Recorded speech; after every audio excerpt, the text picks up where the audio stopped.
हमारे कांग्रेस के साथी राजेश जी से सब लोग संक्षेप में अपनी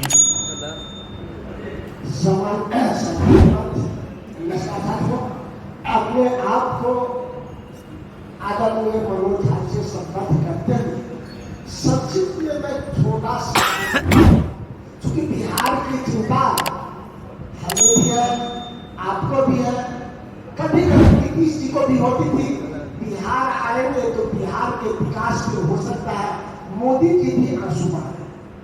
मैं इसलिए इस बात को कह रहा हूं कि आज से 4 दिन पहले शासी परिषद का बैठक दिल्ली में हुआ। उससे पहले बिहार सरकार की ओर से बिहार सरकार के मंत्री ने नीति आयोग को पत्र दिया कि बिहार केंद्रीय योजना में बिहार का अंशदान मात्र 10% रखा जाए, 90% केंद्र सरकार दे।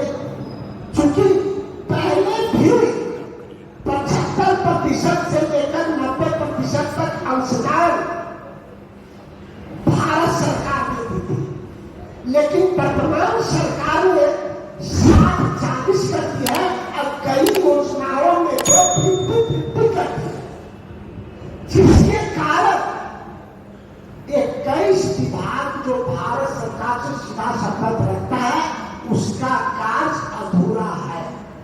अगर आप 90% अंशदान नहीं देते हैं तो बिहार अपने विकास का अल्पकालीन, मध्यकालीन और दीर्घकालीन लक्ष्य को पूरा नहीं करेगा।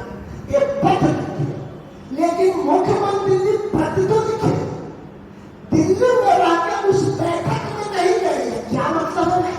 जो पीएमसी आपको डर लगता है, ठीक है, आप वहां गए, एनडीए के बैठक में शामिल हुए, विकास की बैठक से आप बोल रहे हैं, चलिए प्रधानमंत्री जी आ रहे हैं, आपकी मुलाकात होगी। आप प्रधानमंत्री से यही बात सीधा कह दीजिए कि अगर आप 90% अंशदान नहीं देते हैं तो बिहार का विकास रुक जाएगा। अगर नहीं देते हैं तो नीतीश कुमार जी आप क्या करेंगे? आप जानते हैं कि आपने विशेष राज्य दर्जे की मांग को छोड़ दिया, विशेष पैकेज भी छोड़ दिया है। फिर बिहार विकास कैसे करेगा? क्योंकि बिहार के विनाश में एक प्रबल इंजन बड़ा कारण है।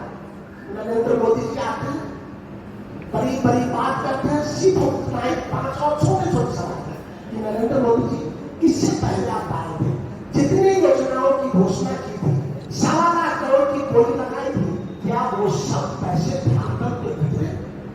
नहीं। स्वास्थ्य के आपने इतनी बड़ी बड़ी बात की, यहाँ तक आपने दरोगा में एम्स भी खोल दिया।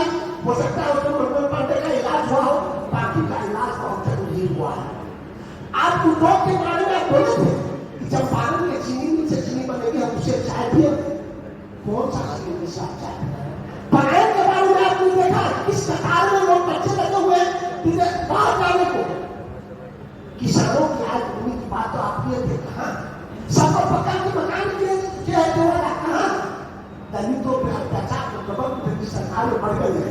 गोलियों के बौछार तो ऐसे हो रहा है, कभी कहते कि पहले गोली चलती थी, अभी तो गोली फुलझड़ी की तरफ चल रही है। नीतीश कुमार जी कहते थे अरे रात में वो निकलता था कि पहले निकलता था कि रात में, ठीक कह रहा हूँ कि रात में तो छोटा निकलता था, लेकिन उनके रात में पटना का बोर्डिंग रोड, चौराहा, डाक बंगला, दिल्ली रोड, जिसको हम जवाहर नेहरू रोड कहते हैं, वहां पत्रा के कोई एक ही नहीं लगातार चलता है उसी पे। आज प्रधानमंत्री जी आएंगे, नीतीश कुमार जी आपसे आग्रह करते हैं उनकी सुरक्षा का ख्याल आप रखेंगे। धन्यवाद, शुक्रिया। एक सवाल है राजेश जी से एक सवाल है। राजेश जी, आपने प्रधानमंत्री के सुरक्षा पर सवाल उठाया और नीतीश जी से कहे कि उसके सुरक्षा का ध्यान रखिएगा। किस उद्देश्य से आप बोले? उद्देश्य साफ है, आप सबने देखा है, शायद पटना के इतिहास में पहला बार हुआ कि लगातार 4-5 दिनों के वीआईपी इलाके में जहां से प्रधानमंत्री जी को भी गुजरना, गोलियों की हमसे कोई नहीं कर रही, अब तो पुजारी की तरह गिरफ्तार कर रहा है। इसमें प्रधानमंत्री की सुरक्षा के लिए हम सब चिंतित हैं और मुख्यमंत्री को भी चिंतित करना चाहिए। चलिए, धन्यवाद।